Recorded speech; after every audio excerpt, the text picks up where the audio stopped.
Chapter 15 Masters.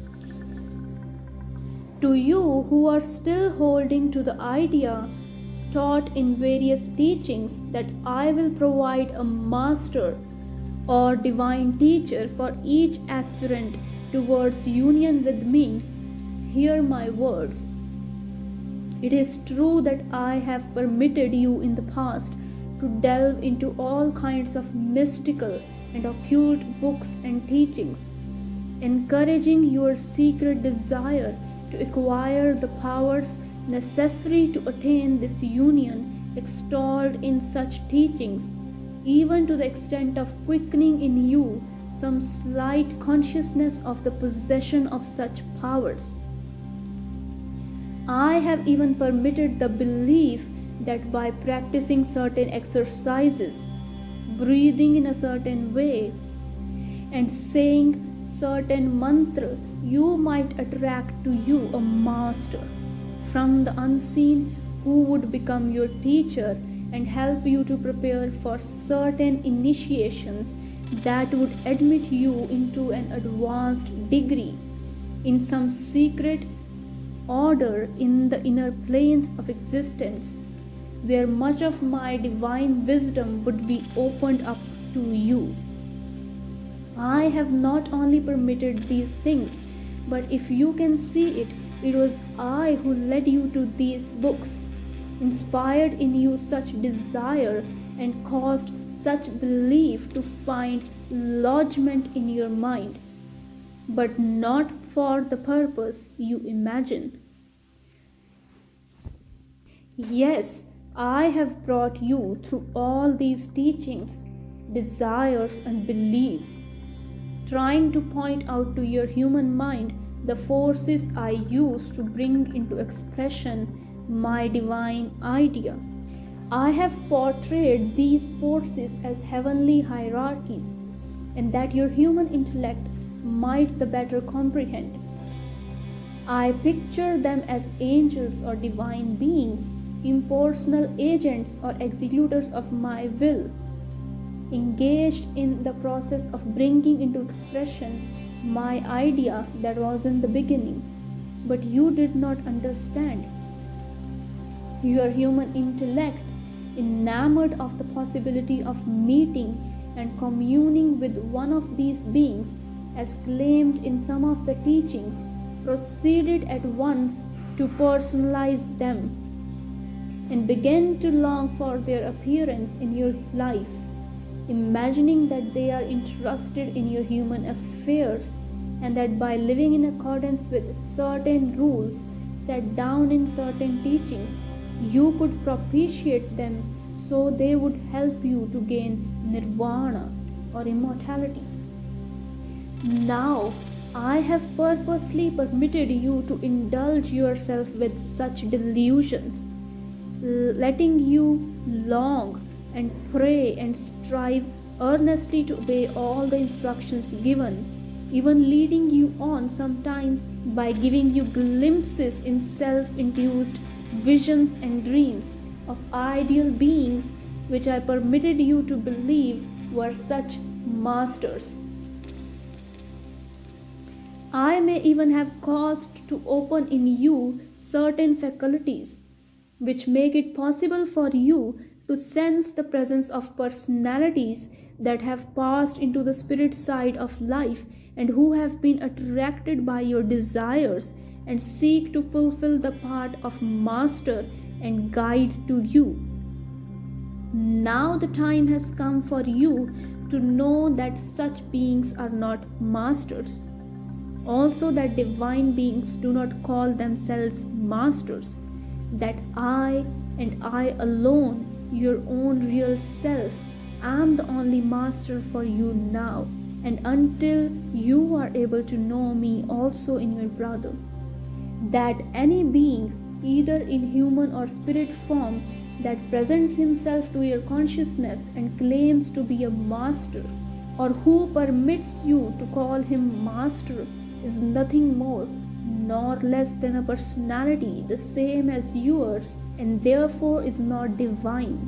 As your human mind understands that term, despite the many wonderful truths he may utter and the marvelous things he may do.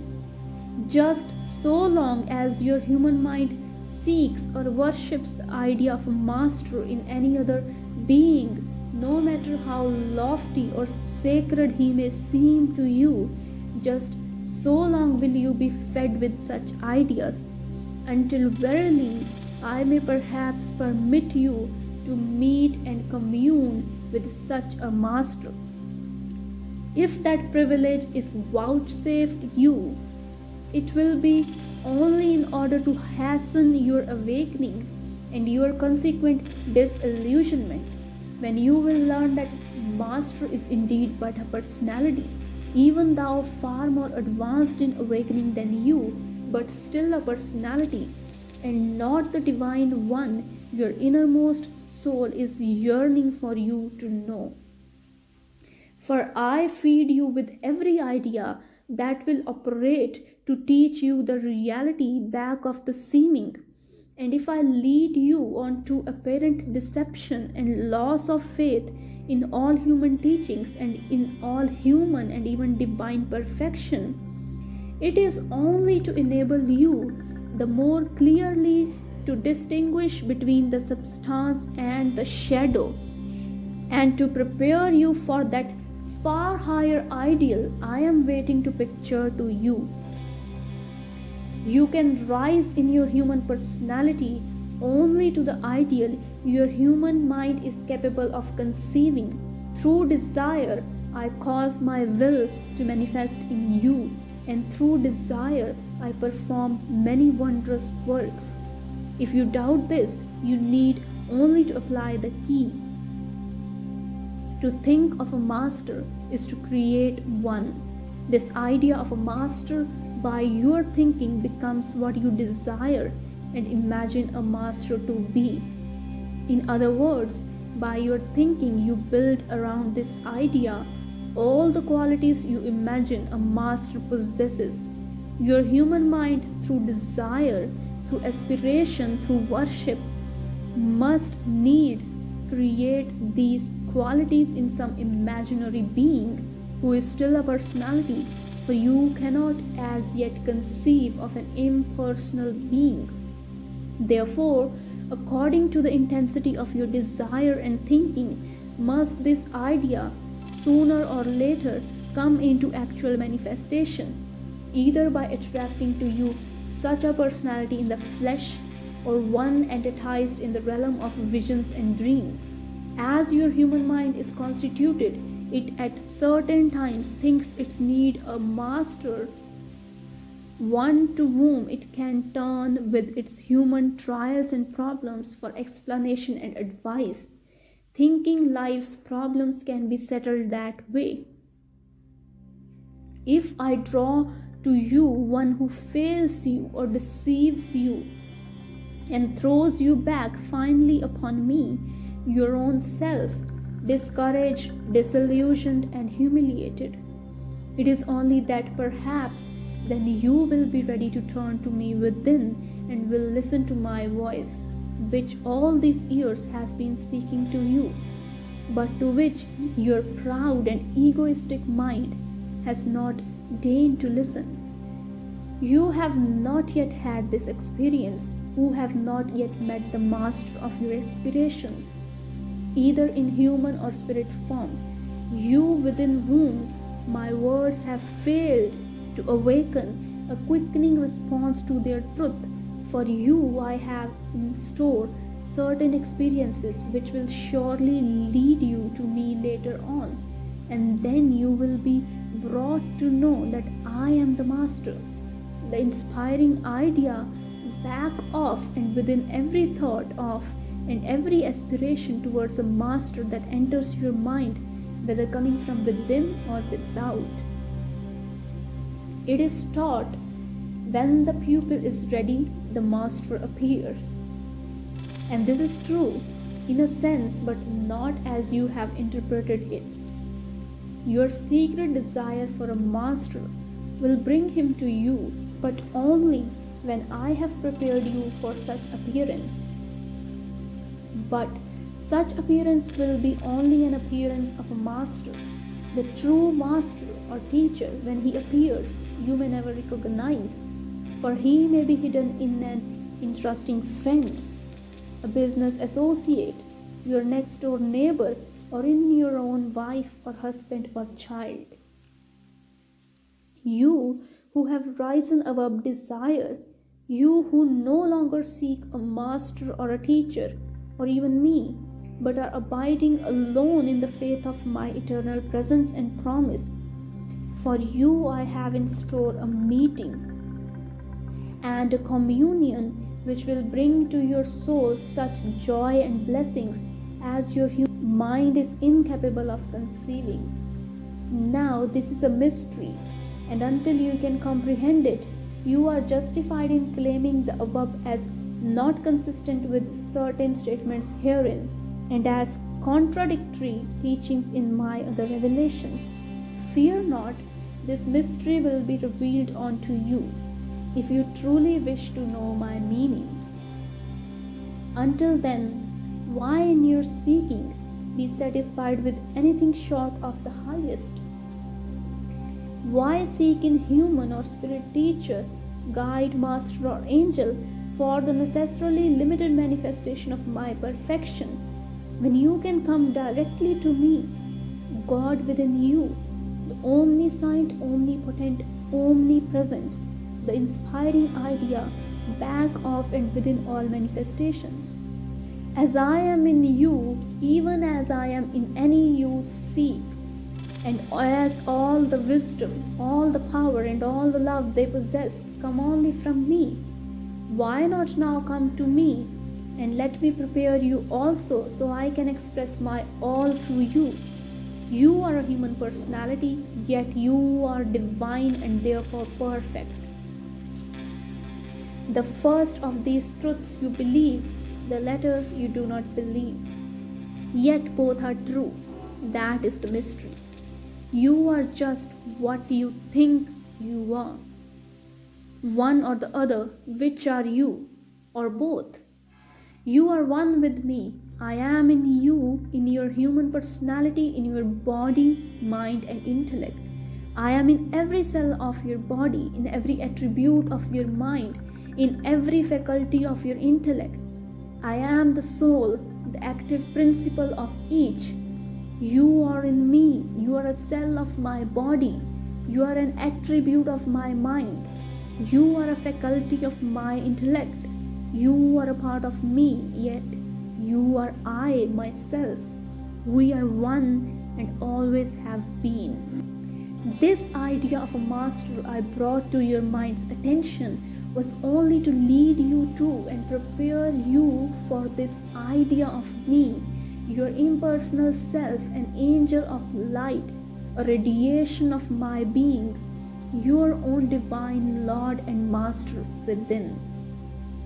Yes, I, your divine self, am the master your soul has caused you to seek. And when you do find me and know I am yourself, then will you in your human consciousness gladly become my disciple, will lovingly wait upon me, and will be concerned only that you faithfully serve me, both within yourself and within your fellow men.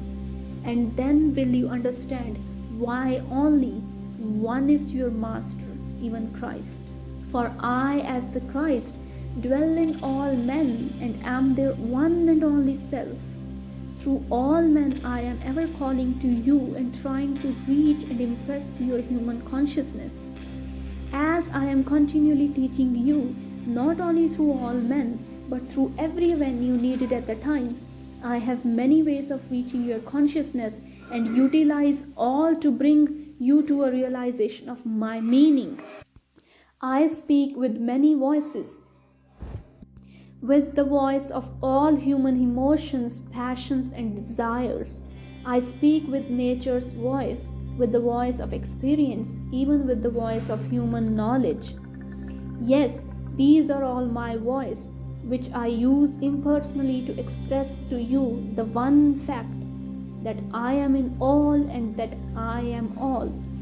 What this voice says in its thousand ways is that you too are part of this all, and that I am in you, waiting for your recognition of me and your conscious cooperation in the expression of my idea of impersonal perfection on earth, even as it is expressing in heaven. When this recognition comes, and then only are you ready to meet and know a real master. Then and then only will you realize why I, your own impersonal self, can be and am the only possible master of your human personality. Then also will you understand why in your personal, separate consciousness you could never recognize or know a real master should you meet him in a physical body. That not until you are able to enter into your Christ consciousness, my consciousness within you and within him, he would not exist to you other than perhaps as a kind and helpful friend or teacher. When you have attained to that consciousness, then only will you be worthy and qualified to know and commune with your fellows in the great brotherhood of the Spirit, those who have mastered self and who live only to help their younger brothers also to find the divine one within. If a being should come into your life who seemed to you divine and who let you think or call him a master, he is not yet wholly impersonal. Such a one might be a master man, but he would not be the divine one your soul yearns to serve. Perhaps you would be satisfied to have such a one for a master, even if he were not wholly impersonal. If so, then I would hereafter bring you to a realization of his personal imperfections by a constant comparison with my impersonal perfection, until you would finally turn and come to me in complete abandon, acknowledging me and my impersonality as the only model and ideal, and as the true cause which inspired your long search with doubt for my perfection, that could be found only within, hidden deep within your own soul.